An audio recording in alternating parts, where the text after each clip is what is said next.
Hi అండి, welcome back to our channel మగవా tailoring and tips.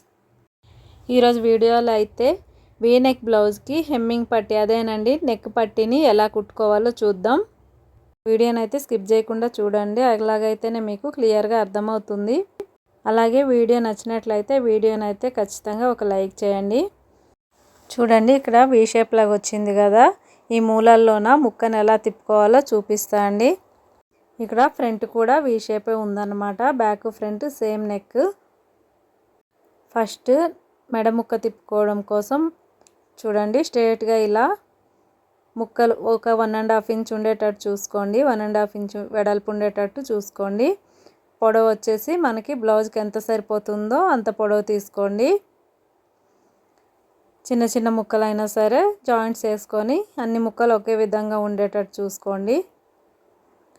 ఇలా జాయింట్ చేసుకున్న ముక్కల్ని ఒక సైడ్ ఇలా ఫోల్డ్ చేసేసి కుట్టుకోవాలి. చూడండి, ఇక్కడ చూపిస్తున్నట్లు వన్ సైడ్ కొంచెం ఒక 1/2 ఇంచ్ అంతా ఫోల్డ్ చేసేసుకోవాలి.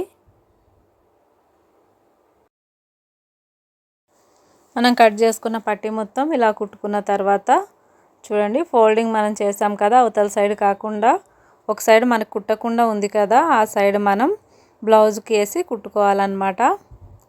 ఇక్కడ చూడండి, ఇక్కడ కాజా పట్టీ దగ్గర నుంచి వస్తే స్టార్ట్ చేసుకోవాలి. మనం కుట్టే ముందైతే ఒకసారి ఉక్స్ పట్టీ కాజా పట్టీ రెండు సమానంగా ఉన్నాయో లేదో చూసుకోవాలండి. ముందే ఇలా చూసుకున్నట్లయితే మనం అడ్జస్ట్ చేసుకోవచ్చు, కుట్టిన తర్వాత అయితే మళ్ళీ ఇప్పాల్సి వస్తుంది. ఇక్కడైతే కరెక్ట్గా వచ్చాయండి. ఇప్పుడు మెడ ముక్కనైతే కుట్టుకుందాం. చూడండి, ఇక్కడ కాజా పట్టీ సైడ్ అన్నమాట స్టార్ట్ చేసుకోవాలి. బ్లౌజ్ పీస్ పైన ఇలా వేసుకోవాలండి. మనం ఆల్రెడీ వన్ సైడ్ ఫోల్డ్ చేసుకున్నాం కదా, ఆ ముక్కని ఒక 1/2 ఇంచ్ ఖర్చు కోసం ఎక్స్ట్రా ముందుకు వదిలేసి అది ఫోల్డింగ్లోకి వెళ్ళిపోతుంది. ఇలా కుట్టుకోండి. ఇక్కడ వీ షేప్ ఉంది కదా, ఆ షేప్ దగ్గర చూడండి, ఇక్కడ నేను చూపిస్తున్నట్లు ఇలా ఫోల్డ్ చేసుకోవాలండి. ఒక 1/2 ఇంచ్ అంత ఇలా ఫోల్డ్ చేసి చూడండి, ఇలా ఫోల్డ్ చేసి ఇది వన్ సైడ్ కానీ అనేసేయాలి. ఇక్కడ వీ షేప్ అనేది కరెక్ట్గా వచ్చేస్తుంది. కరెక్ట్గా ఈ మూల దగ్గర ఇలా నీడిల్ కిందికి దించేసి ఇలా తిప్పుకోవాలి. ఇలా తిప్పేసి మళ్ళీ మనం స్ట్రైట్గా కుట్టేసుకోవాలి. ఎక్కడ ఎలాంటి ఫోల్డింగ్ చేయాల్సిన అవసరం లేదు. ఇలా స్ట్రైట్గా 1/2 ఇంచ్ ఖర్చు పట్టుకుంటూ మనకి బ్యాక్ సైడ్ వీ షేప్ ఉంది కదా, అక్కడ వరకు ఇలాగే కుట్టేసేయండి. ఇక్కడ బ్యాక్ సైడ్ వీ షేప్ ఉంది కదా, ఇక్కడ కూడా సేమ్ ఇలాగే ఇక్కడ నేను చూపిస్తున్నట్లు ఒక 1/2 ఇంచ్ ఇలా పట్టుకోండి. ఇలా ఖర్చుని ఇలా ఒక ఫిల్ట్ లాగా పెట్టి లోపలికి ఫోల్డ్ చేయాలన్నమాట. ఫోల్డ్ చేసి మిగిలిన క్లాత్ని మనకి వీ షేప్ ఎలాగైతే ఉందో ఆ షేప్లో తిప్పాలి. అటు సైడ్ మనకి షేప్ ఎటు సైడ్ అయితే ఉందో అటు సైడ్ తిప్పుకోవాలి. మనం ఈ ముక్క ఇటు తిప్పేటప్పుడు నిడిల్ని అయితే కిందికి దించేయాలండి. మళ్ళీ ఈ మూల దగ్గర చూడండి, ఇక్కడ చూపిస్తున్నట్లు ఇలా ఫోల్డ్ చేసుకొని మళ్ళీ నిడిల్ పాయింట్ని అక్కడ దించేసుకోవాలి. కిందికి దించి మళ్ళీ తిప్పాలి. మనం కనుక నిడిల్ పాయింట్ని కిందికి దించకపోతే జరిగిపోతుందండి, ఆ మూల అయితే కరెక్ట్గా రాదన్నమాట. అందుకని నిడిల్ని అయితే కిందికి దించుకొని తిప్పేసుకుంటే నీట్గా వస్తుంది. అలాగే మనం ఖర్చు పట్టుకున్నప్పుడు కూడా ఈవెన్గా మొత్తం ఒకటేలాగా వచ్చేటట్టు పట్టుకోవాలండి. మనం 1/2 ఇంచ్ పట్టుకుంటే 1/2 ఇంచే రావాలన్నమాట మొత్తం. అలాగైతేనే మనకి నెక్ నీట్గా వస్తుంది. ఇలాగే మొత్తం కుట్టేసుకోవాలి.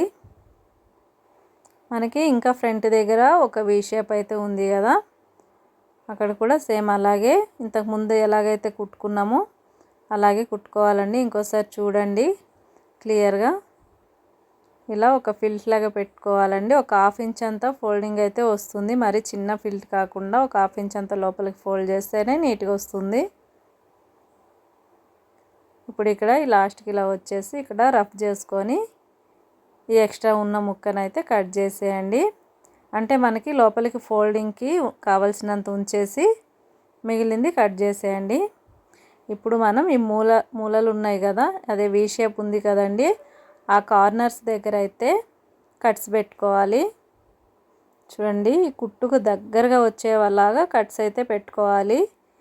మరి కుట్టు తెగిపోకూడదండి. కుట్టు తెగిందంటే మనం ఇప్పుడు కుట్టిందంతా వేస్ట్ అయిపోతుంది. ఆ కుట్టు కట్ అవ్వకుండా దాని పక్కకు వచ్చేటట్టు, అలాగని కొంచెం ఖర్చు కూడా ఎక్స్ట్రా ఉండకూడదు. దాని పక్క నుంచి ఇలా ఒక టక్స్ పెట్టుకోవాలి.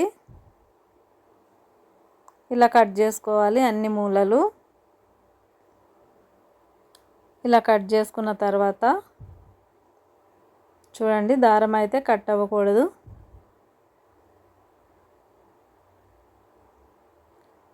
అన్ని మూలలు కట్ చేసేయాలండి. మనం ఎన్ని మూలలు అయితే తిప్పుకున్నా మూలలన్నీ కట్ చేయాలి. అలాగైతేనే మనకి నీట్గా తిరుగుతుంది. ఒకసారి మనం ఈ లైనింగ్ పైన ఇలా గోరుతో అనుకున్నట్లయితే నీట్గా వచ్చేస్తుందండి. ఇప్పుడు ఈ లైనింగ్ పై నుంచి పక్క నుంచి కుట్టేసుకోవాలి. చూడండి, ఇక్కడ నేను ఎక్కడ బెండ్ చేయడం లేదు, స్ట్రైట్గా వేసేస్తున్నాను అనమాట, ఎక్కడ వంచకుండా. అక్కడ మనకి మూల ఉంది కదా, మూల దగ్గర మూల తిప్పినట్టు కాకుండా స్ట్రైట్గా వేసేస్తున్నా, ఇలా సాగదీసినట్టు. ఆల్రెడీ మనం అక్కడ కట్టు పెట్టాం కాబట్టి సాగుతుంది, ఎలాంటి ఇబ్బంది లేకుండా ఇలా స్ట్రైట్గా కుట్టేసేయాలి. మరి లైనింగ్ పైన పట్టి ఉంది కదా, ఆ పట్టి పైనుంచి అయితే వేసేసుకోవాలి కుట్టు. ఇలా మొత్తం కుట్టేసుకోవాలండి. మనకి ఈ కుట్టు అనేది మనం పట్టి ఏదైతే కుట్టామో, మెడ ముక్క హెమ్మింగ్ ముక్క కుట్టాం కదా, దానిపైనే రావాలి. బ్లౌజ్ పైన అయితే అసలు కుట్టు పడకూడదు. చూడండి, ఇలా సాగదీసినట్టయితే వేసేయాలి. మూల దగ్గర ఇలా పెట్టకూడదు అన్నమాట. ఇలా మొత్తం కుట్టుకున్న తర్వాత మళ్ళీ మనం కాజా పట్టీ దగ్గర నుంచి స్టార్ట్ చేసుకోవాలి. ఇక్కడ నుంచి ఇలా లోపలికి అనేసి మనం ఇక్కడ స్టార్టింగ్లో ఖర్చు కోసం ఉంచుకున్నాం కదా, దీన్ని కూడా ఇలా లోపలికి ఫోల్డ్ చేసేసి పైనుంచి దీని ఎడ్జ్కి కుట్టేసేయాలి. పక్క నుంచి కుట్టు రావాలండి. కుట్టు మొత్తం ఒకే విధంగా రావాలి. కుట్టు మొత్తం సేమ్ వచ్చినట్లయితేనే మనకి ఫినిషింగ్ నీట్గా ఉంటుంది. మూల కూడా చూడండి ఎంత కరెక్ట్గా వచ్చింది. ఇక్కడ వీ షేప్, ఈ కార్నర్ అయితే నీట్గా వచ్చిందండి. పైనుంచి కుట్టేసినప్పుడు అయితే నేను కొంచెం చిన్న కుట్టు పెట్టి వేసుకుంటున్నా, ఫినిషింగ్ నీట్గా ఉంటుందండి. మొత్తం ఇలాగే కుట్టేసేయండి. లాస్ట్ వరకు మనకి ఉక్స్ పట్టి ఉంటుంది కదా, ఉక్స్ పట్టి వరకు కూడా ఇలాగే కుట్టేసుకోవాలి. ఇందాక మనం పైనుంచి కుట్టేసినప్పుడు అయితే మొత్తం సాగదీసి స్ట్రైట్గా వేసేసాం కదా, ఈ పైనుంచి వేసినప్పుడు అయితే ఈ మూల మనం ఫస్ట్ అటాచ్ చేసినప్పుడు ఎలాగైతే కుట్టామో అలాగనమాట. ఈ మూల దగ్గర నిడిల్ దించేసి దీన్ని బ్లౌజ్ని తిప్పుకొని కుట్టుకోవాలి. అలాగైతే వీ షేప్ కరెక్ట్గా వస్తుంది. చూడండి, ఇక్కడ చూపిస్తున్నట్లు ఈ మూల దగ్గర అయితే నిడిల్ కిందికి దించేసి ఈ పాయింట్ వచ్చేటట్టు తిప్పుకోవాలి. ఇలాగైతేనే నీట్గా వస్తుందండి. మొత్తం ఇలాగే కుట్టేసుకోవాలి. ఇలా కుట్టినప్పుడు కూడా మనకి కుట్టు డౌన్ పడకుండా చూసుకోవాలి. అలాగే ఇవతలకి ఎక్కువ వచ్చేసేటట్టు కాకుండా ఎడ్జ్కి ఏ లెవెల్లో అయితే వేస్తున్నామో అదే లెవెల్లో వేసుకోవాలి కుట్టు మొత్తం. అలాగైతేనే మనకి చూడడానికి నీట్గా ఉంటుంది. ఇలా కనుక కుట్టినట్లయితే కస్టమర్కి అయితే చాలా నచ్చుతుందండి, బాగా నచ్చుతుంది. ఫినిషింగ్ నీట్గా ఉంటుంది కాబట్టి ఎవరికైనా నచ్చుతుందండి ఇలా కనుక కుట్టుకున్నట్లయితే. ఇప్పుడు ఇక్కడ ఎక్స్ట్రా ఉంది కదా, దీన్ని లోపలికి ఫోల్డ్ చేసేయండి. మరి పెద్దగా లేకుండా ఒక 1/2 ఇంచ్ ఉంటే సరిపోతుంది. ఈ లోపలికి ఫోల్డ్ చేసేసి ఇక్కడ ఇలా కుట్టేసి ఇక్కడ రబ్ చేసి దారాన్ని అయితే కట్ చేసుకోవాలి. చూడండి, ఈ లోపల మనకి ఇలా వచ్చింది కదా, ఇక్కడైతే హెమ్మింగ్ వస్తుంది. హెమ్మింగ్ చేసిన తర్వాత అయితే ఇంకా నీట్గా కనిపిస్తుందండి, చాలా బాగా కనిపిస్తుంది. చూడండి, ఇక్కడ కార్నర్స్ ఈ మూలలు కూడా చాలా నీట్గా వచ్చాయి. ఇది మొత్తం హెమ్మింగ్ అయిన తర్వాత అయితే దీని లుక్ ఇంకా బాగుంటుందండి. కొత్త వాళ్ళకైతే ఈ వీడియో చాలా ఉపయోగపడుతుందని నేను అనుకుంటున్నాను అండి. ప్లీజ్ అండి, ఛానల్ అయితే కొత్తగా స్టార్ట్ చేసాము. ప్లీజ్ నచ్చినట్టయితే లైక్ చేసి ఛానల్ని సబ్స్క్రైబ్ చేయండి. అలాగే వీడియో ఎవరికైనా ఉపయోగపడుతుంది అనుకుంటే తప్పకుండా వీడియోని అయితే షేర్ చేయండి. ప్లీజ్ అండి, సపోర్ట్ చేస్తే మీకైతే ఇలాంటి వీడియోలు అయితే చాలా వస్తాయి అన్నమాట ముందు ముందు. అలాగే మీకు టైలరింగ్కి సంబంధించి ఎలాంటి డౌట్ ఉన్నా సరే, మీకు ఎలాంటి వీడియో కావాలనుకున్నా సరే ప్లీజ్ కామెంట్ చేయండి. ఖచ్చితంగా వీడియోని అయితే అప్లోడ్ చేస్తాం.